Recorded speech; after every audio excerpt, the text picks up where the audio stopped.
Good morning, everyone, and thank you for being here. As the investigation into the tragic shooting of our officers continues, we want to be as transparent and expeditious as possible in releasing information to the public, while at the same time respecting the privacy of the victims involved.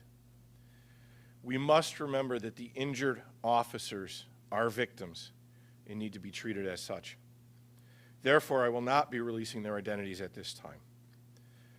Officer 1, who was shot in the upper body and in his vest, one very much like the one belonging to yours truly in front of me, continues to receive treatment outside of the hospital setting. Officer 2, who was seriously injured with at least one gunshot wound to the upper body, continues to receive treatment at Strong Hospital for his serious injuries. And again, I can't say it enough, kudos to Strong Hospital, URMC, and their amazing team. Officer 3, who was shot at least once in the upper body, was discharged from Strong Hospital on Christmas Eve and is also recovering at home. The preliminary investigation has found that Officer 1 and 2 approached the suspect on the side of the house, at which time the suspect pulled out a handgun and fired at least 6 rounds, striking both officers at that time. The suspect then appears to have fled towards the back of the house and through the yards. Ultimately, as we know, he appeared on Thurston Road several blocks to the south. During the subsequent chaos of the gunfire, the civilian pulled out his legally registered handgun and fired 6 rounds in the direction of one of the officers. Officer 1 then fired 3 rounds, and Officer 2 fired 6 rounds. The civilian was struck at least 2 times, including 1 round confirmed to have been from one officer's handgun. This victim has since been released from Strong Hospital. While being rushed to the hospital in the back of a police car with severe injuries, Officer 2 was still able to relay suspect information to the other officers in the car. Those officers were able to put the suspect information out on the radio to the other officers responding. The other responding officers located the suspect, 38-year-old Eric Davis, near the intersection of Arnett Boulevard and Thurston Road. Officer 3, at this time, attempted to stop Davis, who immediately fired at the officer, striking him in the upper body. The injured officer returned fire, and a 4th officer quickly arrived on scene and returned fire as well. The 4th officer returned fire from behind a tree, and that tree was struck by Davis's gunfire. So in total, Davis fired at least 8 rounds at the officers on Thurston Road near Arnett Boulevard. And again, as I said previously, he fired his gun until it was empty. Officer 3 returned fire with 7 rounds, and Officer 4 fired 4 rounds. No charges have been filed in this investigation, and the Rochester Police Department does not anticipate filing any. The incident remains under investigation by the New York State Attorney General's Office and the Rochester Police Department's Professional Standards Section. As is standard with any critical incident, the Rochester Police Department's Professional Development Section, that's our training section, is reviewing the incident in the camera footage to learn and develop additional training to keep our officers safe as can be. And over the past few years, I've stood here many times and said, even when we do a great job, we can always do better. And that is our goal here.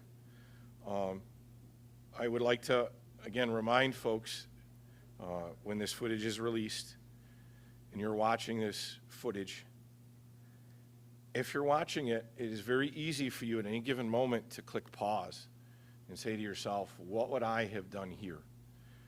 There is no pause when this is in real life. There is no opportunities for these officers to hit pause.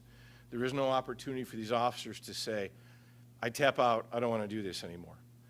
Officers make decisions in milliseconds that we have hours to review on camera footage. Decisions that affect not only their lives, but the lives of others. So again, as I said, shortly after today's press conference, we will be sending a link to the body-worn camera video. What you will see is both very violent and very graphic. But what you'll also see is the heroic actions of our officers. They responded to a call for help, as they do routinely on a daily basis.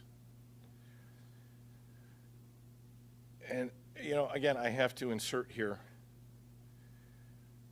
we, police officers, sheriff's deputies, first responders, we run toward gunfire. If right this second gunfire was to go off in the lobby behind you all, there would probably be some panic in this room, except for me and everybody else in uniform who'd be running through those doors to find out what was going on out there.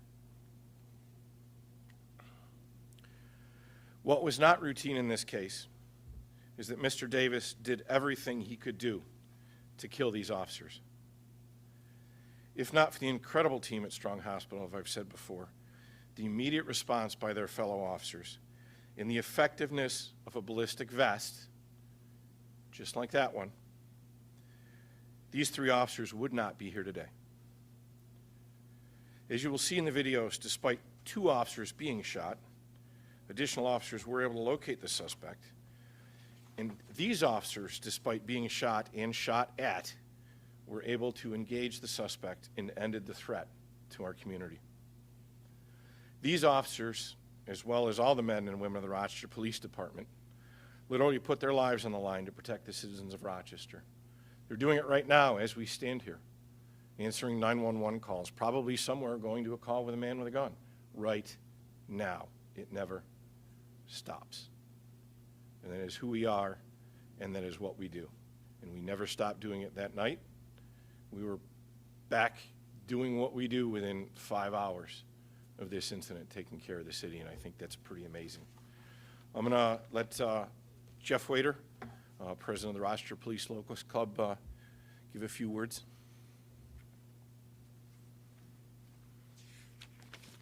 Thank you, Chief. As he said, my name is Jeff Wader. I'm the proud president of the Rochester Police Locust Club. And I just have a quick statement I'd like to give to all of you.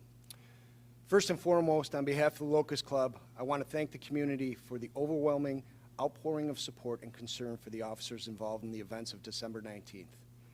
3 officers were hospitalized as a result of this incident. We are pleased to report that we have 2 since have been discharged and are recovering at home with their families, while 1 officer remains hospitalized under the expert care of the staff at Strong Memorial Hospital. That member continues to grow stronger every day with the support of family, friends, colleagues, and hospital staff. We would like to specifically recognize the outstanding care provided by Dr. Mark Gestring and his team in the Strong Emergency Department on the night of the incident. The immediate treatment and continued medical care our members have received has been nothing short of exceptional. We thank everyone at Strong for all they have done and continue to do for our members and for the community. Let me be clear. This attack on our members, like all acts of violence against police officers, is unacceptable and will not be tolerated. Too often, our members are asked to risk their health and safety simply to do their jobs. Enough is enough. This must stop now. On December 19th, as you will see and continue to see, our members were ambushed by a suspect at 2 separate locations near Chili Avenue in the Genesee section of the city. At both scenes, Locust Club members heroically defended their lives, the lives of their fellow officers, and the lives of the citizens involved.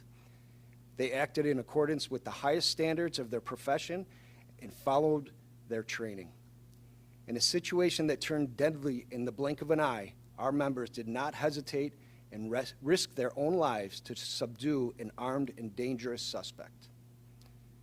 The involved members, as they do every single day, answered the call for service, backed one another up, and ensured that those who were injured received immediate medical care. As president of the Locust Club, I speak on behalf of the executive officers and the entire membership when I say we are incredibly proud of every member who responded to this incident. We thank God for their bravery and for their continued recovery. To the supporters in the community we serve, we will continue to stand with you as we have for more than 200 years. To those who choose to villainize our officers and our profession, We will continue to serve you as well, professionally, fairly, and without hesitation, just as we always have. Once again, thank you to everyone for your support, prayers, and well wishes for our injured officers and for all the brave men and women in law enforcement who answer the call for our community each and every day. Thank you. I'm going to take a few questions just to make it easier. I think I'll just start on the right, and we'll just work our way left if anyone has anything. Yeah, Davis is done.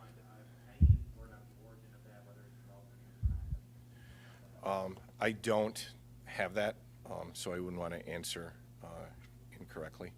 And the AG's office has the investigation, so I'm actually not sure if that's something we can release at this point, but Captain Bello will follow up with you. So the decision not to make file any charges that came after reviewing all of the footage that you're releasing now? Yes. Again, very, very chaotic scene. If we remember that night, I think it was something like 10 degrees out with a wind chill, snow blowing sideways, very dark. Things happen very fast.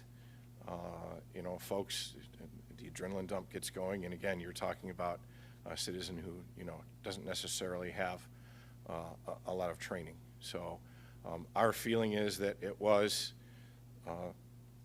just a result of the circumstances. The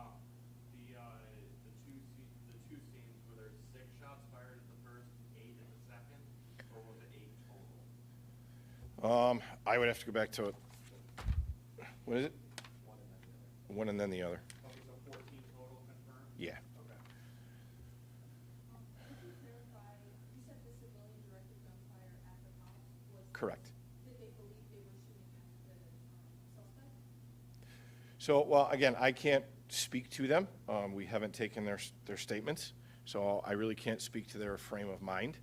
But I can tell you that the civilian was firing in the direction of officers, and officers returned fire. So the civilian was hit with 1 round from officers? So the civilian was hit with at least 1 round from officers, we know from the ballistics. He did have 2 or 3. It depends on the one possibly could have been a through and through. Was he hit by Davis at all? So, no, we don't believe so. Chief, how does somebody shoot a gun if police officers are not being trained? So all of the injuries sustained by our officers were from Davis. But even firing a gun, I don't understand how somebody can fire a gun and not get charged. So, well, again, with the totality of the circumstances and what we have with the confusion, and, again, ultimately, the Attorney General has this case. They make the final determination, but based on what we have, we are not recommending charges. And just based on your comments about the video, do you think that when the public sees this, they'll have a different perspective than you? I don't know. I'm wondering if you have connected with the female victim at the center of this, Yes. her family and how they're doing their officers? Yes. Well, again, yeah, and that's important to remember. I mean, her and the children are victims, and were in this too. We worked very close with them that night, obviously, and our folks, as well as our partner agencies, Willow Domestic Violence, for example, continue to work with the family and make sure their needs are met. So it was the fourth officer who ended up taking out the suspect. Was it the rubber bullet? So we know the 3rd and 4th officer both discharged their weapons at the suspect. We cannot definitively say if he was hit by the 3rd or the 4th officer. How many times was he hit again? How many times was the suspect hit? 1 time. You can't tell which gun it was from? Not at this point, but we don't have ballistics on that. I have ballistics. I can definitively say, again, 1 round in our victim was from an RPD officer's firearm. As far as recovered projectiles, those are the only ballistics I have at this point. We've recovered casings, which is different from, so, again, we can tell from casings how many times each gun was fired, if we have them all, plus we have the audio, which tells us how many shots were fired. But as far as recovering the actual bullets or the projectiles, we have ballistics back on one at this point. We don't necessarily recover all projectiles. Sometimes they go through and through, sometimes doctors decide to, leave them in place, which means we don't get them, we don't get to do ballistics. Okay, thank you. Last one. It's okay. Yes, the fourth officer remains on administrative assignment. Let's be clear too, though, the fourth officer, although not the victim of an assault, is the victim of an attempted murder, certainly reckless endangerment. This officer was shot at, and again, the round struck the tree in front of her. Were it not for the tree, she would have been the victim of an assault. Okay, thanks, everybody.